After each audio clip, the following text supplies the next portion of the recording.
আসসালামু আলাইকুম সম্মানিত খামারি। এই যে একটা গরু, এটাকে আমি গত 2 মাস আগে ইনসেমিনেশন করেছিলাম। আলহামদুলিল্লাহ এখন পর্যন্ত এটা আর হিটে আসে নাই। আর এর পাশে যে এটা বকনা, এটাকেও আমি গত 4 মাস আগে ইনসেমিনেশন করেছিলাম, এখন পর্যন্ত হিটে আসেনি। আর এই যে এটা দেখছেন সাদা যেটা, এটা এখন পর্যন্ত 2বার রিপিট হয়েছে।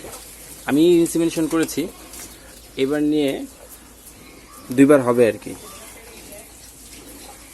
2বার হয়েছে, এখন পর্যন্ত সে কনসেপ্ট করে নেয়, আবারও হিটে আসছে। আসলে বিষয়টা হলো কি, দেখেন এত দামি একটা গরু, মিনিমাম 3 থেকে 3.5 লাখ টাকা গরুটার দাম হবে। ওলানটা দেখেন কত বড় একটা ওলান, কত বড় একটা বডি।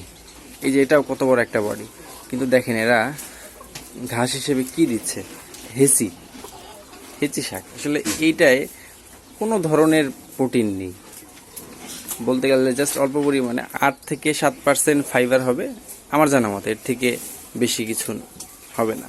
তাছাড়া তেমন কোনো কিছুই নেই। এত বড় একটা বডির গরুকে, এত দুধ দেয় একটা গরুকে যদি এই ধরনের খাবার খাওয়ানো হয়, তাহলে আসলে এই গরুর শরীরের প্রোটিন ভিটামিন কীভাবে মেনটেন হবে? আসলে খামারিকে এটা বোঝানো যায় না। তো আবার এই যে পরিবেশ, আমি বলি ফার্মের পরিবেশ যদি ঠিক না থাকে, তাহলে গরুর আসলে কিন্তু একটা ফিল আছে, মন আছে, তো সেটা কিন্তু শান্ত থাকে না। এই পরিবেশে যদি গরু থাকে, আসলে এদের কাছ থেকে আপনি ভালো কিছু ফিডব্যাক আশা করবেন, বাট সেটা পাবেন না আপনি। যাই হোক, আমার এই খামারের জন্য দোয়া করবেন। সে তার সামর্থ্য অনুযায়ী গরু পালার চেষ্টা করে। এই গরুগুলোই হলো তার সম্বল, এখান থেকে আসলে তার জীবিকা নির্বাহ হয়। আল্লাহ তাআলা যেন তাকে বরকত দান করে। এই গরুটা যেন কনসেপ্ট হয়, কনসেপ্ট হলে তার জন্য ভালো, আমার জন্য অবশ্যই ভালো। আর আপনাদের দোয়া আলহামদুলিল্লাহ এইটা আর হলো ওই যে ওইটা, এই দুইটা কনসেপ্ট ইনশাল্লাহ হবে, বিশ্বাস করি। খামারিও বলছে হবে, দেখা যাক। দোয়া রাখবেন আমার জন্য। সবাই ভালো থাকবেন। আসসালামু আলাইকুম।